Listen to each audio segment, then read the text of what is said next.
Hello? Hello? Is this thing on? Testing? 1, 2, testing? Mic check!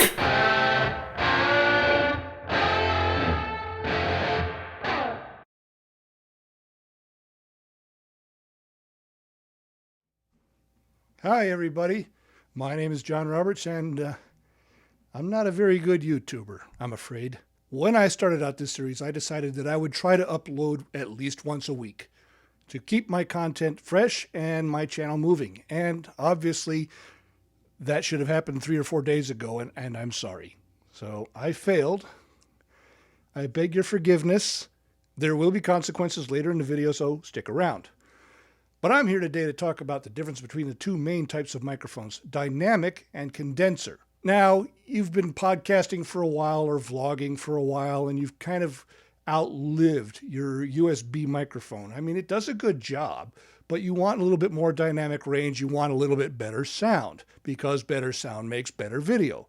So, what could you do? Well, you could start with a dynamic microphone like mine here, the Electro-Voice RE320, or you can do a condenser mic, like the Rode NT1A.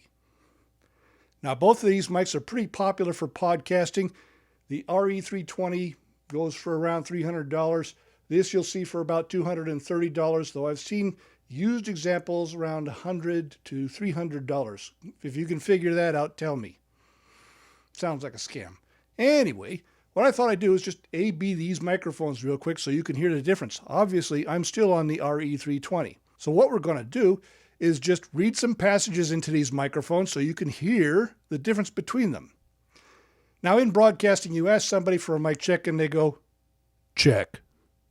And you go, say more. Well, what do you want me to say? Dude, you have an entire page full of copy right in front of you. Read literally any of it until I ask you to stop.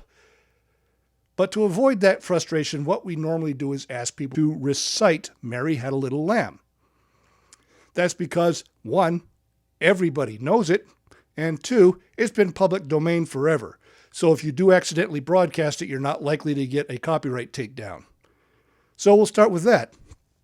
This is the dynamic microphone, Electro-Voice RE320. Mary had a little lamb, its fleece was white as snow, and everywhere that Mary went, the lamb was sure to go. And now, the Rode NT1A. Mary had a little lamb, its fleece was white as snow, and everywhere that Mary went, the lamb was sure to go. So right away, you should notice some differences.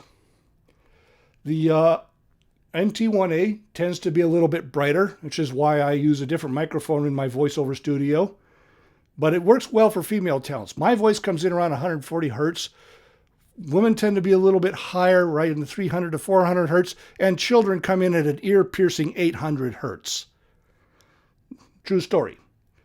But what another true test of a microphone, because let's face it, you're not recording in the best environment, and right now neither am I, is going to be how well it rejects background noises. We're going to simulate that with a little fan, because I know a lot of people like to have a fan on in their recording space. So, the Rode NT1A. Mary had a little lamb, its fleece was white as snow, and everywhere that Mary went, the lamb was sure to go. And now, the RE320. Mary had a little lamb, its fleece was white as snow, and everywhere that Mary went, the lamb was sure to go.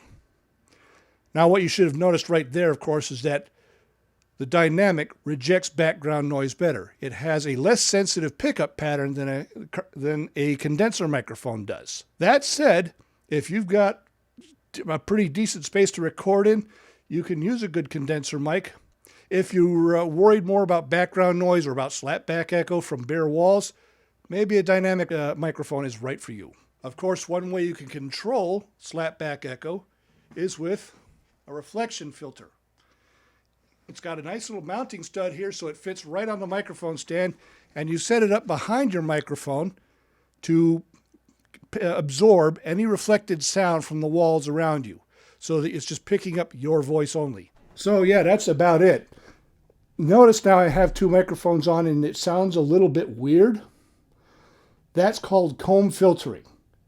And what you should do to get rid of that effect, say if your if you have two people and each of them has a microphone, then you should reverse the polarity on one of the microphones. Normally you can do that at your interface or your mixing board if you're using one, or there's a simple inline adapter you can put in the microphone plug that reverses the polarity on one of the microphones, so you don't get this ugly comb filtering effect. So that's really about it for me this time. Just a quick comparison between dynamic and condenser microphones. Remember, condensers need phantom power to operate. A dynamic microphone does not need phantom power to operate.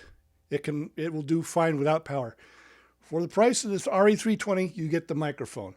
For the $230 you pay for the Rode NT1A, you get this lovely little suspension rig, a pop filter, and even a dust cover for the microphone. Oh, and if you do use a large diaphragm microphone like this, or say the Shure SM7B, they tend to be very gain hungry. That's one reason I'm using the SCM268 for the audio input, because it makes tons of gain. But if your interface or your mixer does not make tons of gain, what you might try is this little inline guy called the Cloud Lifter. And it's really simple. You plug it in between your microphone and your interface, whatever it is, and turn on the phantom power. This uses phantom power to make 25 dB of gain. So you can use those big gain-hungry microphones like the SM7B on your internet recording rig. And that's all I have to say today, really. Thank you very much for tuning in. And again, I'm very, very sorry for not uploading in a timely fashion. After all, we like to think of YouTube as kind of a playground where we can kind of do what we want, upload what we want, when we want, and there wouldn't be any consequences. But honestly, YouTube is part of the real world, and there are consequences.